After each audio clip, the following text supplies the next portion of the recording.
monsieur Sidi Ndiaye Gueye mi ngi noonu balaa doyen Tine dañuy nuyu ñëpp comme ni ma ko waxee rek ñu jox ki nga xam ne mooy monsieur Lo mu def le mot de bienvenue à tout un chacun bu ko defee ñu gën a dugg ci li nga xam ne mooy waxtaan wi donc monsieur Lo s'il est là mu ñoo def le mot de bienvenue monsieur Lo mi nga xam ni moom moo représenté le directeur général bi nga xam ne moo nekk fii ci nga xam ne mooy résidence Lat Dior moom moo fi nekkal monsieur Matar Diouf. C'est avec un très grand plaisir je vous souhaite la bienvenue à cette cérémonie de vernissage. Nous sommes ravis de vous accueillir ce soir à la résidence Lat Dior. Nous vous invitons à découvrir les magnifiques œuvres de l'artiste talentueux monsieur Sidi Ndiaye Gueye, que nous avons l'honneur d'avoir parmi nous. Votre présence rend cet événement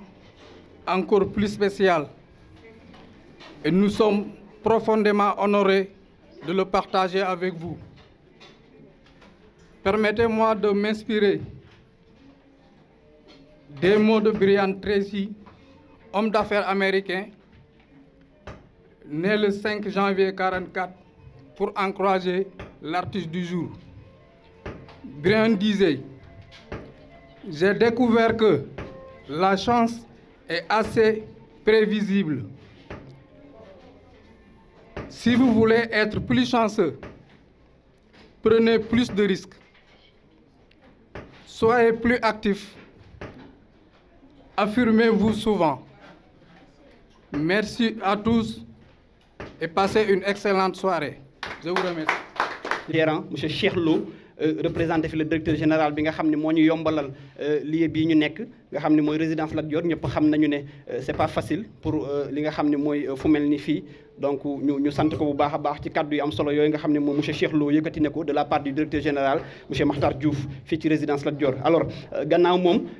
ma jox kaddu gi ki nga xam ne mooy doyen Tine mu yëkkati ay kaddu représentant les artistes yi nga xam ne ñu ngi nekk fii macha allah am ci taxawaay loolu moom aussi artistes yi teew nañu tey aussi donc ñu jaajëfal leen bu baax a baax ku ci nekk ci bés bi nga xam ne moom monsieur Sidi Ndiaye Gueye l'artiste plasticien moo ko woote fii ci nga xam ne mooy résidence Lat Dior. Doyen Tine vous avez la parole.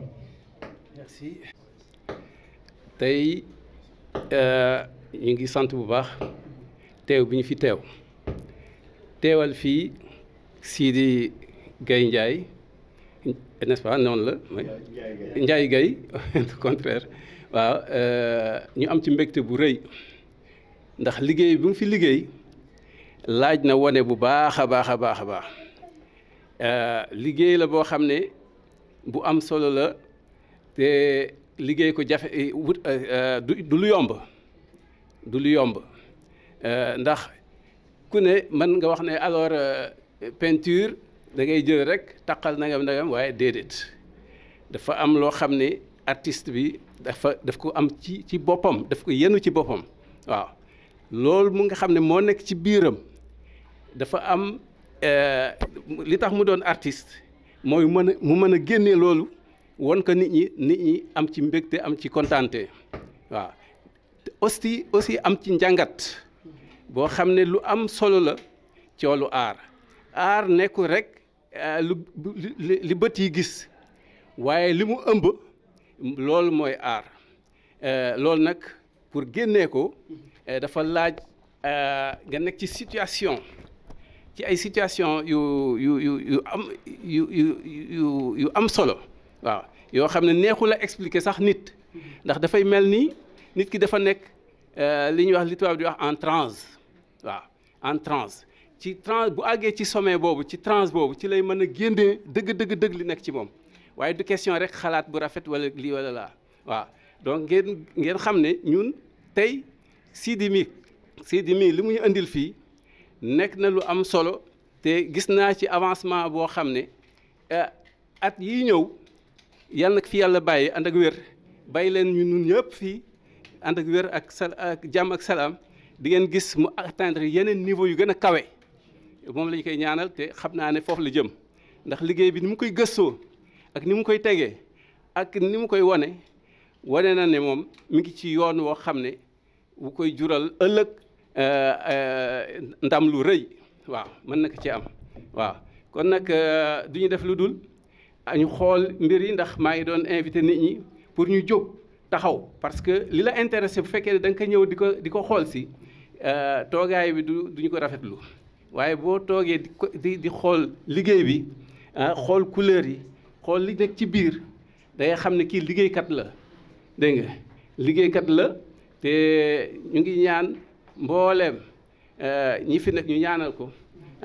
mu ànd ak wér jàmm ak salaam yal na yàlla defal tawfiix defal ñu ndimbal ak yërmande waaye liggéey bi nag liggéey spiritualité la waaw maanaam liggéeyu ngëm la waaw moo ci jiitu ndax foog nga gëm li ngay def am courage wane ko loolu lu am solo la waaw kon nag yal na yàlla defal jàmm te yal na ko yàlla may succès bu kawe njortam barke bi Seydina Muhammad sallallahu alayhi wasallam merci. doyen Tine ñu ngi lay sant bu baax a baax ci jataay bi nga xam ne gën nga koo jëmmal ak ñeneen ñi teew fii ñëpp radiyallahu taala anhu Sëriñ Babacar Si moo daan wax naan jataay ndaw am na solo waaye su àndeek mag day gën a dal xel day tax doo juum doo gag boo gaggee sax dañu lay mën a gaggante aussi di ko ziar bu baax a baax ci taxawaay bi ak mbooleem artistes yi nga xam ne ñu ngi teew fii donc di rappeler juste que ni thème bi nga xam ni moom la ñu abordé ci expo bi macha allah mooy parenté à plaisanterie mooy thème bi nga xam ne moom la artiste bi nga xam ne mooy monsieur Sidi Ndiaye Gueye moom la tànn ci exposition bi nga xam ne moom la woote fii ci résidence Lat Dior xam naa moom dina ci ñëw plus amplement incha allahu rabbi alors après moom ma jox kaddu gi ki nga xam ne mooy mu defal ñu benn récit waaw ndax am nañu fi benn invité macha allah c'est une dame brave macha allah c'est une dame de fer du wax kenn su ma doonoon góor moom tamit mu defal ñu benn récit de conte sur le thème de l'expo je veux nommer madame Ngom Moussou Diabaxate madame Ngom bismillah. nar a juri ji Soundiata Keita mi nga xam ne moo nar a délivrer le peuple mandeng ci problème boo xam ne bii ëllëg guta gu ñuy dugg le grand frère a dit man de loolu duma ko def mu rakk ji na ko mais on aura l'or et on aura l'histoire suñu tur dootul fay ba faaw ulambi et ulamba ñu daal di ànd ñuy agsi genn gi dagg nañ ko c'est de l'or mais avant loolu vous allez me demander comment nan lañ ko reyee ñu daal di jël li ñu waxoon jël ganuy bi benn ñaar ñett visa rek mu daal dee daanu mais ni mu ko waxee woon elle s'est relevée mais bu mu jógee nag ñu daal dee jël nen bi sànni ko moom ci boppam nag jëmmam daal dee génn mu daal di koy nag jam mu daal di dee avant muy dee mu ne leen bu leen fàtte de waaye gis nga sunu maam yi bu njëkk ba xamuñu woon bind xamuñu woon pacte tubaab bee fi indi bind tubaab fee indi décharge la main sur le cœur moo doon signature li nga xam ne mooy mag ñi dañoo dëgg woon luñ la wax rek danañ ko def juju namma iyatuma sera kala jula iyatuma sera juju namma i doñari kala jula iyatuma sera. Et devant le public avec le roi qui est là avec ses invités le roi était content parce que débarrassé wu na ci sëram ñi xamuñu mais moom xam na yàlla xam na mu ne léegi nag voilà l'or qui est là pour vous deux. Voici les filles ku ci gën a rafet nga jël et derrière on a vu une femme bossue tellement laide ñaaw boobu kenn xamul noo ko mën a tuddee ñu dox le jeune garçon a marché il a identifié la fille a dit c'est là le roi dit quoi ñee ma jar mais kii dafa dof xanaa mu ne wey danga maa laaj kii laa bëgg et le roi a un instant le roi a dafa mel ni ku piqué crise rek xaqataay bu ma xaqataay rek public bi yëpp commencé toj di reetaan mu ne ko nag gis nga nag il faut être un Traoré pour faire ceci. Et depuis ce jour, les Traoré savent ce qui se passe.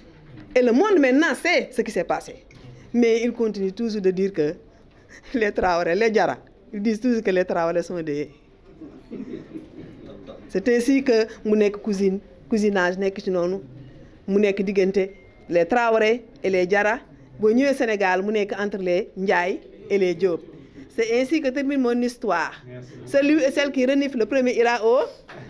Jojo nama iyatu masera kalajula iyatu masera Jojo nama idonyari kalajula iyatu masera. Merci mon frère. Mes félicitations. beaucoup moom Moussou Diabakhate ci récit bu am solo boobu nga xam ne moom la ñu defal vraiment merci beaucoup. Alors ñu jàll aussi ci li nga xam ne moo ci topp di biographie bi nga xam ni mooy bu auteur bi nga xam ne moo woote tey ci exposition bi di monsieur Sidi Ndiaye Gueye ci biographie bi né le 22 août 1984 à Mbour. Sidi Ndiaye Gueye est très passionné de la vie artistique par un amour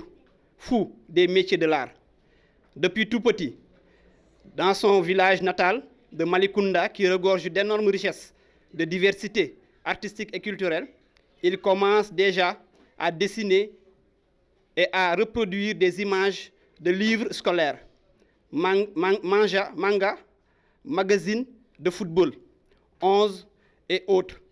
revues et à bricoler. Sidi Ndiaye Gueye est un jeune peintre sénégalais dont il utilise sa propre signature en forme d'œuvre graphique comme couleur de fond et qui représente pour lui une pétition, un engagement pour véhiculer son message de paix à travers sa passion. D'où son slogan, l'art et la culture au service de la paix. Il aime travailler les métiers, en général la corde et le papier, et interroge le plus souvent les rapports entre humains et entre l'homme et la nature. Ses œuvres mettent aussi en exergue son attachement, sa culture d'authentique faite de chaleur, de solidarité, de compréhension, mais aussi de consternation et d'échange au profit d'une paix soutenue et durable. Diplômé en 2007 de l'École nationale des beaux-arts de Dakar, Sidi Ndiaye Gueye a construit son parcours, devient un artiste multidimensionnel, artiste plasticien, désigné décorateur, infographiste, lissier, relais communautaire et professeur d'éducation artistique. Dans son style de technique d'œuvre abstraite en général, peintre, graphisme, récupération, etc., il recherche l'harmonie et l'esthétisme, qualité qu'il retrouve également dans son travail de lissier. Il a participé à l'organisation de plusieurs événements, dont le Sargal, événement culturel annuel organisé par les manufactures des arts décoratifs MSAT Thiès, mais également président de Art Expo de cette 15e édition de la Biennale Dakar dans le cadre des activités d'environnement off organisées par les MSAT et participer à plusieurs expositions collectives d'œuvres d'art au Sénégal, festivals, salons, workshops et biennales de Dakar. Une de ces œuvres a été choisie par les MSAT, réalisée en tapisserie sur 8 éditions et qui se trouve aujourd'hui partout dans le monde. Et aussi, plusieurs de ces œuvres sont utilisées en maquette pour la couverture de livres en collaboration avec le Centre de recherche en économie et finances appliquées de l'Université de Thiès, CREFA, sous la direction du professeur Latif Dramani, maître de conférences agrégé, professeur d'économie et de statistique à l'Université Iba Der Thiam de Thiès. Aujourd'hui, Sidi Ndiaye Gueye travaille à Thiès aux manufactures des arts décoratifs, MSAT, en tant que lissier, professeur d'éducation artistique au cours privé La Normalienne et continue toujours d'exercer sa passion chez lui. Monsieur Sidi Ndiaye Gueye, artiste peintre, dessinateur, infographe, lissier et qui a pour adresse Thiès Non, ici à Thiès, et pour ses contacts aussi,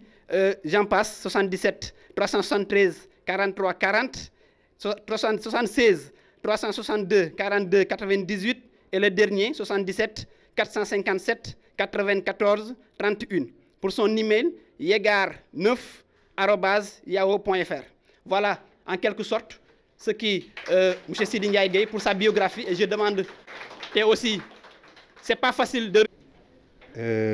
d'abord damay remercier ñëpp ci seen teewaay du ma dugg ci détail parce que si c'est def na ko ba pare mais gis naa ñëpp ñu fi teew ñu ñëw ak ñu ñëwul yëpp wax dëgg fa yàlla sama xol sedd na sama xol fees na xam naa ne am na nu muy demee sax te ma jooy damaa woyof xooy loolu mais bëgguma yàq jotaay bi naa xaw a dëgër rek waaw naa xaw a dëgër rek pour man cee génn daal parce que ñi fi nekk mbootaay bi fi nekk solo am na solo loolu ba waaw am na nu may waxee rek daf may ëpp doole en tout cas di remercier ñëpp di sant borom bi balaa may dugg ci discours bi juste rek remercier mes parents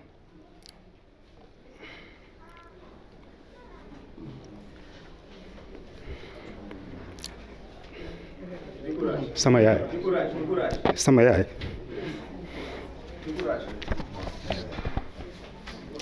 di ñaanal yaay yëpp nag nga xam ne seen yaay dem na yal na yàlla xare àjjana man sama boss a ngi fi sama papa ngi fi sama yaay ngi fi ba lu ma taxaw ñoom ñoo ci jiitu elle est là elle est devant moi li ma yaakaar nii wallahi ci laa koy yóbbee Makka incha allah ci laa koy tax mu tekki tey bu dee moom moo na tekki dina tekki ñu baal quoi voilà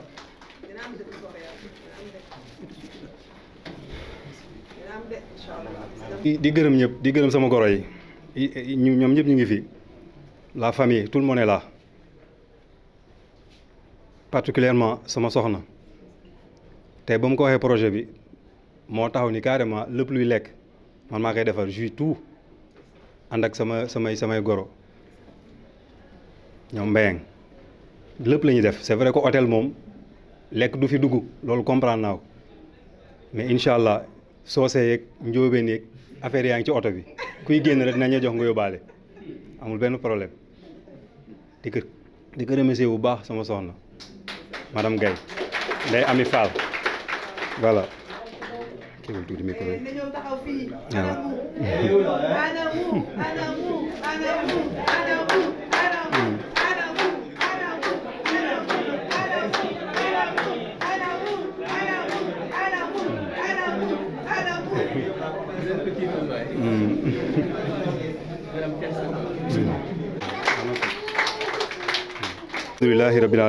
alhamdulillahi rabbil alamin allahumma salli ala sayyidina muhammad nabil ummi wa salim ya allah renforce-nous la tolérance et l'amour du prochain, éloigne de nous la rancœur et le mépris envers l'autre. Ya Allah, pardonne à nos morts et guéris nos malades. Ya Allah, fais-nous grâce de ta miséricorde infinie. Amin. Une première exposition individuelle pour moi, après 17 années de carrière artistique. Le thème de l'exposition est intitulé « La parenté à plaisanterie », qui est une pratique sociale naturelle de l'être humain et qui joue un rôle capital sur l'importance de la cohésion sociale durable et éternelle, ou même une voie de résolution des conflits.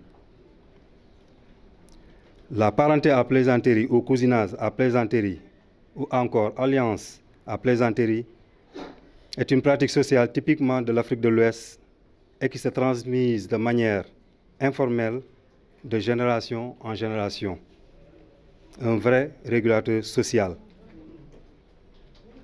Dans cette exposition, je voulais montrer et sensibiliser à travers mes peintures au nombre de 17, comme 17 années de carrière,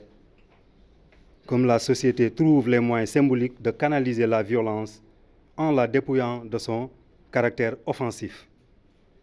par l'effet du pouvoir du rire, du dire et du jeu codé. Elle est un vrai antidote contre les effets traumatisants de la vie. Dans la réalité, ces règles parentales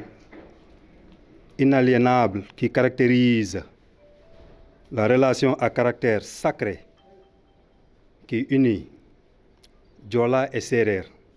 ñoom Saran sama mbokk yi Sérère et Toucouleur, monsieur Diallo. Peul et Tègre, comme on le dit forgeron. Bambara et Socé. Fii moom damay faral di Socé ne jaruñu dara. Mandeng et Mandiak, tonton Norbert. Xaw ma na foo féete. Waaw. Donc ce type d'union parentale engage généralement deux groupes ethniques qu'on appelle en wolof Gamou. D'autre part, deux clans d'une même entité spatiale, mais peut, dans certains cas, concerner les membres d'une même ethnie, et cette union se bâtit seulement sur la patronymie en wolof Kal. Ainsi au Sénégal,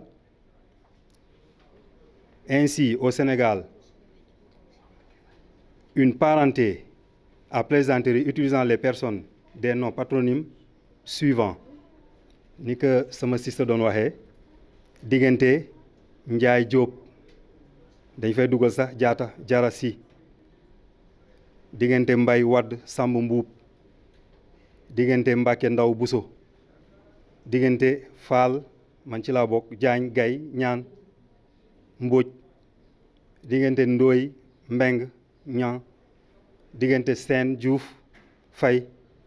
Ngom diggante Siise Kebe Touré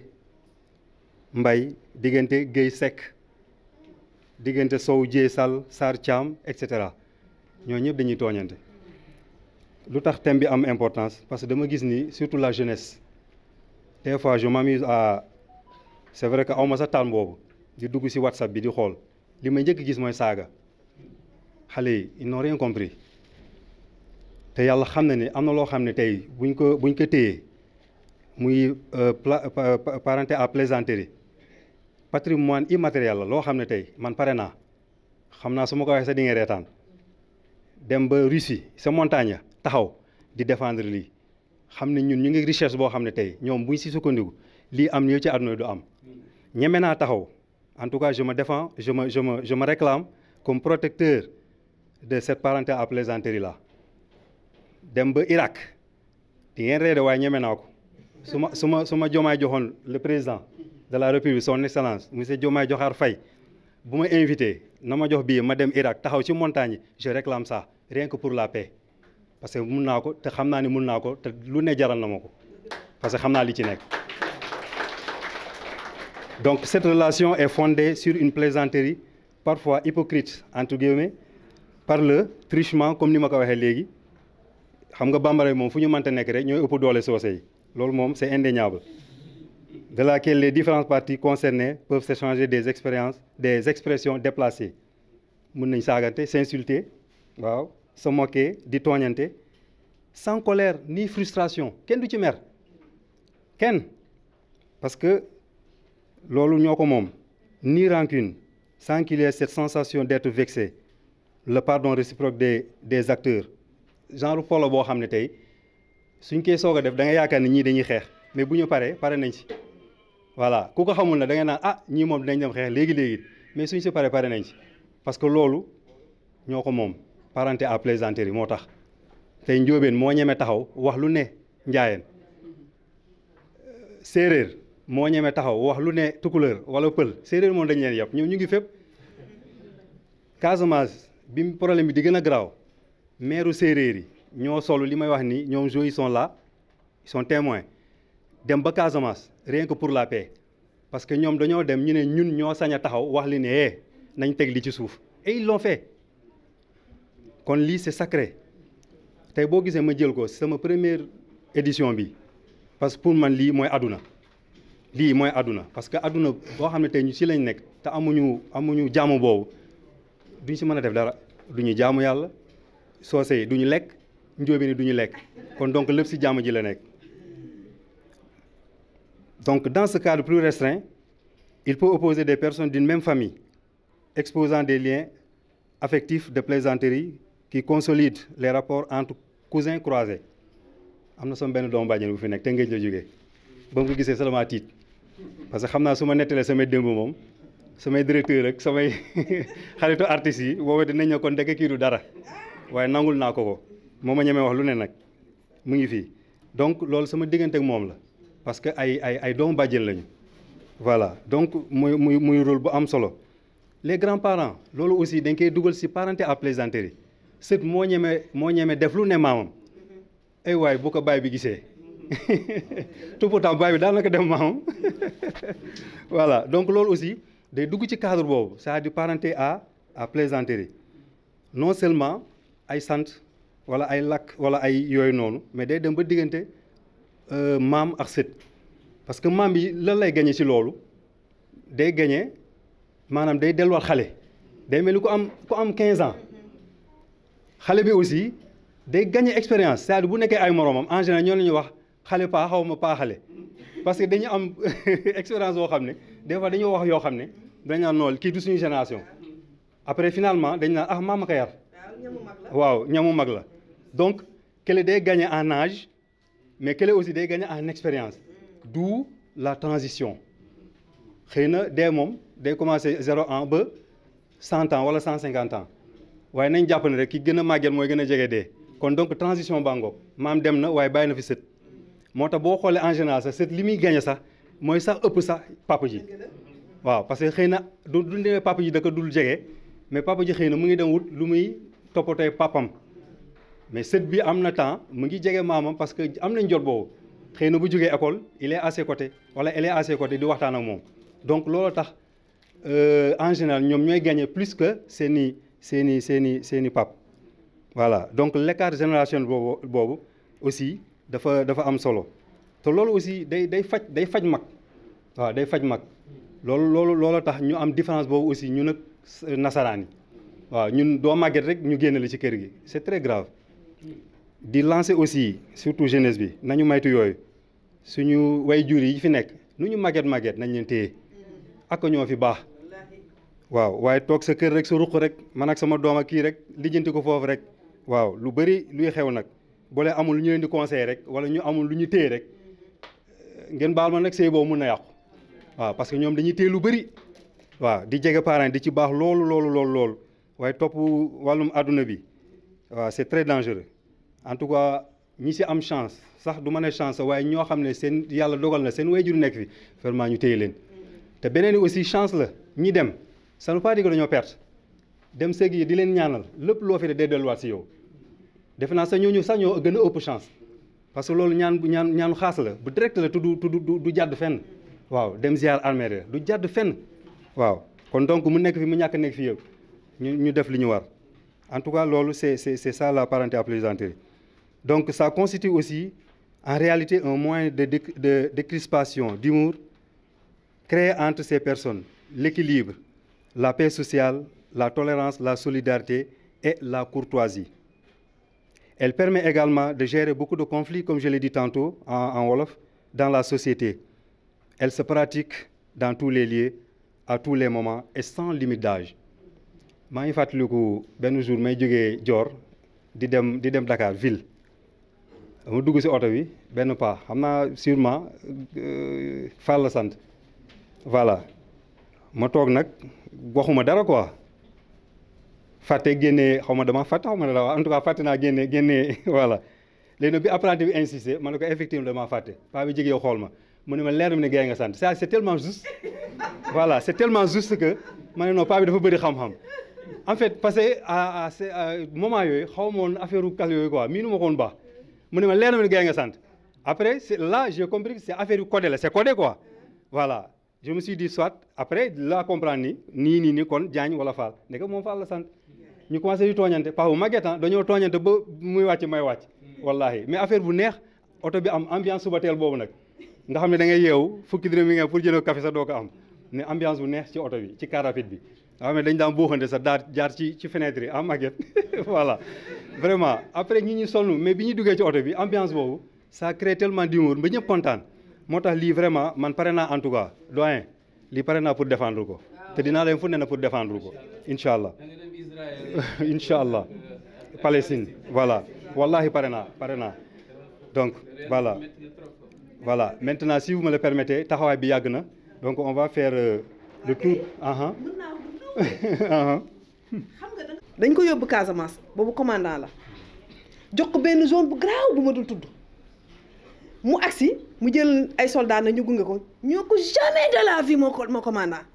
kenn demul le chauffeur bi rek moo ko ne mën naa la gunge sama jëkkër nee na bu mu accès ci village bi le chef de village da doon comme luy bax borom tëni lan la ma yebee ba dugg sama village may wax muy gaare otoom chauffeur bi ne ah moo commandé am fii laa mën a yem toog ci oto bi wàcc waaw sama jëkkër nee na mu agsi mu toog nee na paa bi ne ko ku la toogloo mu ne ko yow doo noppi yow naka ngay gisee sa buur yegg si fii ngay am looy wax man Ngom laa sant dégg nga li ma la wax xoolal gétt yi jël ci gën a duuf nga rayal ma lekk moo gën jàmm am ci réew mi ne faax toog waa ji daal di fomp ñaq bi bu mu loolu daal di ne effectivement tànn leen bi ci gën a rey ngeen rey ko sama jëkkër nee na nekk na fa bu mu fa jógee benn rebelle reyu fa soldat moo tax ba kaay bëree ba bëri le président Abdoulaye Wade woon na ko ne ko il paraît que yow dangaa ñeme jaune ba mu ne dara cousinage rek amoo benn arme donc li ngay wax sa moyen bi rek sa saa yi voilà mooy arme bi ah oui non c'est voilà c'est-à-dire arme fatale la boo xam ne du reyee mais jàmm rek lay def voilà donc si vous me le permettez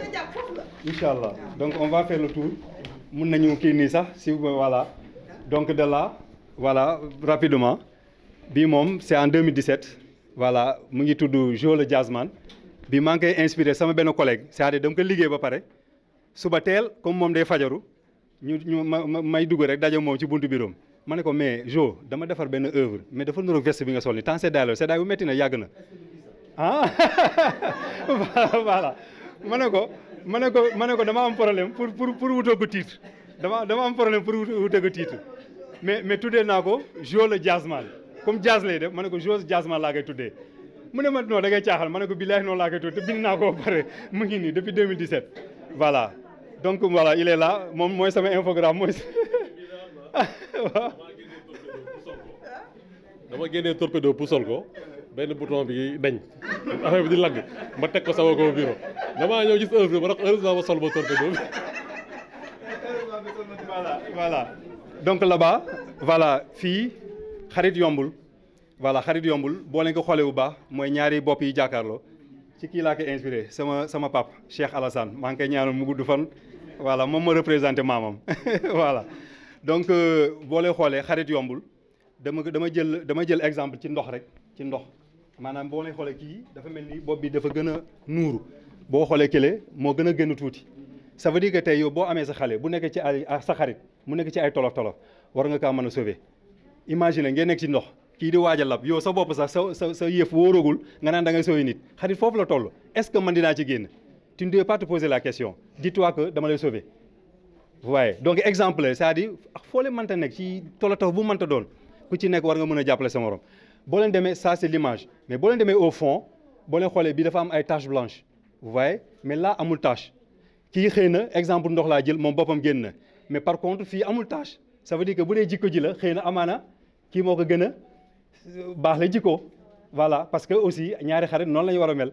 voilà ñu ñuy waxante dëgg nag parce que loolu aussi bu ñu ko amul duñ doon ay xarit voilà donc kële xëy na am na ay pexem mun na sauver boppam mun na ko sauver waaye kii nit moo ko gën a baax jikko moom tamit mun na ko ci jàppale na ah sa waay ni ngay déconné ni baaxul lii ak lii affaire yooyu voilà donc mooy xarit yombul voilà le reste moom mun ngeen ko décrire voilà en haut c'est pas mon style artistes yi xam nañ ci dara xam naa ni waxuñu ko mais mu ngi seen xel c'est pas mon style xanaa corde bi rek moo fi am présent donc je rends hommage à Pape Ibra Tall voilà dama jógee Dakar ñëw Thiès et j'ai appris l'histoire en tout cas à l'école des beaux-arts si Pape Ibra Tall ma jàng si lu bëri mais yu bëri ma jàng si tapisserie la voilà yàlla dogal ma liggéey manufacture je me suis dit mënu ma def sama première édition bi ma liggéey manufacture ba toll fii xëy na rencontré artistes yu bëri à l'image de doyen Tine muy fii ñaanal ko vraiment ñu def discours bu rafet ma ne nooy faut ma rendre Pape Ibra Tall hommage lii nag œuvre la boo xam ne nee naa manufacture boo ko jëndul sama kër laa koy bàyyi parce que du sama style du ma ko jaay waaw soit manufacture da koy jël jënd wala ma teg ko sama biir kër rek bàyyi ko foofu voilà mais en même temps j'ai dit éducation pour tous parce que jàngat bi mu fa bàyyi ñun ñëpp ku ci nekk génération zéro depuis 1966 jusqu'à nos jours ku nekk yaa ngi jàng xam-xam boobu muy tissage donc looloo tax ma ne éducation pour tous hommage à Pape Ibra Tall voilà fële voilà kii c'est ma maman voilà kii du sama yaay nag na ngeen ci xam loolu kii du sama yaay dégg ngeen du sama yaay de sama yaay ngi nii yaay faatu turandoom mu ngi nii ani Farmata dafa sonn voilà moo ma yar doomam mu ngi fii Lalla voilà donc moo ma yar donc à l'image d'elle je rends hommage à toutes les femmes moo tax titre bi maa ngi ko tuddee yaay faatu turandoom si boppam laa jël bopp bi laa jël dégg ko moo tax da koy xool mu ne papa sama tableau ma ne ko sa tableau jëlal amul benn problème donc à l'image de Fatoumata Traoré je rends hommage à toutes les mamans muy femme bu brave moom tamit waaw tey lu ñu mënta wax ci man je pense que moo ko def si man aussi à Malicounda voilà di ko ñaanal wér ak wélle tey bu kii woon ma kenn du ko fi jiitu loolu moom leer na ma ni midi voilà donc fële les deux œuvres un la ak deux voilà un la ak deux cousinage à plaisanterie voilà boo leen liiree ci biir sax di ngeen gis sant yi laa ci def en forme d'œuvre graphique voilà il fait aussi c'est la même chose donc numéro 1 la ak numéro 2 voilà parenté à plaisanterie voilà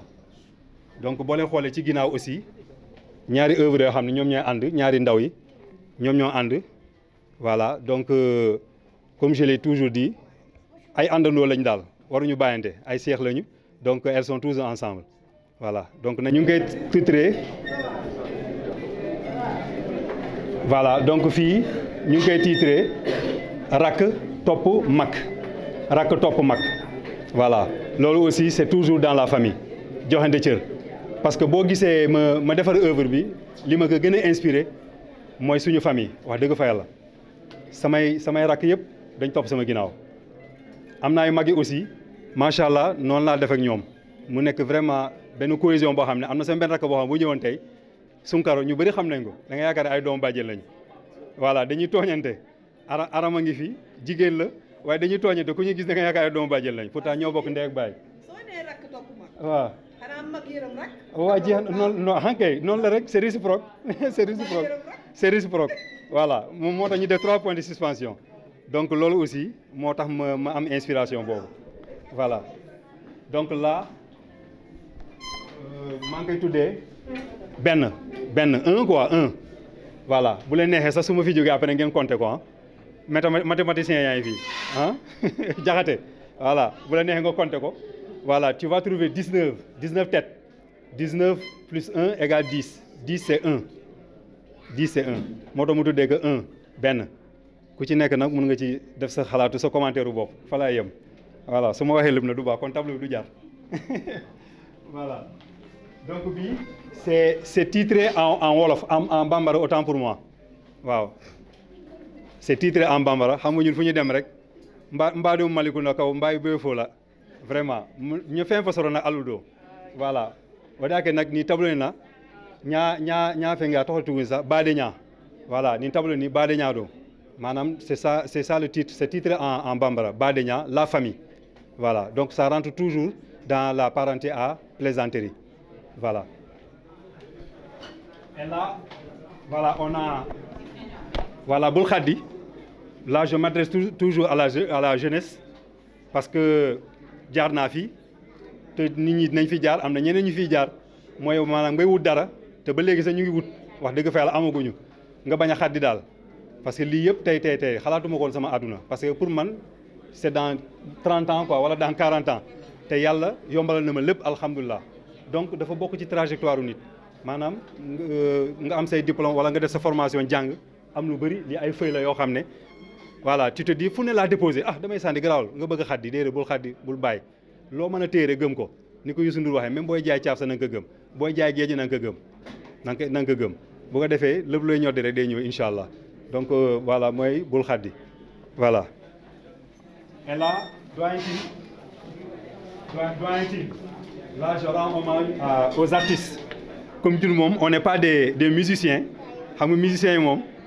na ngeen ma baal ci kàddu ñoo ñu gën a rëy lami donc ñun peinture la ñu xam voilà moo tax ma ne xaaral ma rendre hommage aux artistes boo xoolee pinceau bi broche bi voilà ma def ci S sama commencement au tour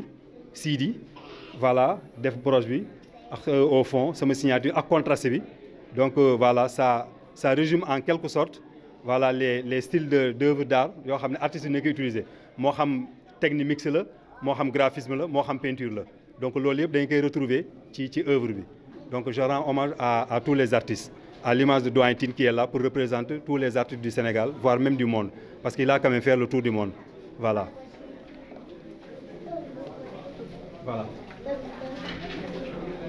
donc bii jàppal ma jàpp nii rek laay jàpp voilà donc na ngeen ko comprendre noonu jàppal ma jàpp moom ku nekk mën nga ko commentaire voilà donc li ngeen di gis fii yëpp ça fait 17 œuvres voilà donc on est là jusqu'au 15 décembre Inch'Allah même au-delà de cette vernissage là si vous avez le temps vous pouvez faire le tour venez visiter voilà et voilà ku bëgg a jënd aussi Inch'Allah nga jënd en tout cas je remercie tout le monde et maa ngi kontaan si ñëpp di ne rek asalaamaaleykum wa rahmatullah merci beaucoup voilà bu leen jërëjëf mi ngi noonu am na solo bu baax a baax léegi nag bon affaire njaayeen yi mi ngi fi tamit am na yu nekk aussi ci buntu hôtel bi mais mën nañu rafraîchir ñun ñëpp waaw donc comme expliqué nañu. jërëjëf mbokk yi gis ngeen li nga xam ne moom la ñu leen présenté fii nga xam ne mooy résidence Lat Dior ànd kook artiste bu mag artiste plasticien di monsieur Sidi Ndiaye Guèye moom la ñu àndaloon tey fii nga xam ne mooy résidence Lat Dior ànd kook waa site bi nga xam ne mooy Thiès Buzz dégg leen bu baax a baax exposition bi day dem ba le 17 décembre incha allah képp koo xam ne rek bëgg nga visiter si ñëwal fii résidence Lat Dior boo ñëwee ci hall bi nga ne expo bi fan la nekk incha allah di nga mën a visiter lépp loo xam ni mi ngi am fii ba le 17 décembre fii ci résidence Lat Dior moom artiste plasticien bi avec 17 ans de carrière macha allah ak jaar-jaar bi nga xam ne am na ko lépp ak tableau yu nice yi nga xam ne gis ngeen ko mbokk yi moom monsieur Sidi Ndiaye Guèye moo leen koy présenté artiste plasticien ci jamono ji nga xam ne ñu ngi ci biennale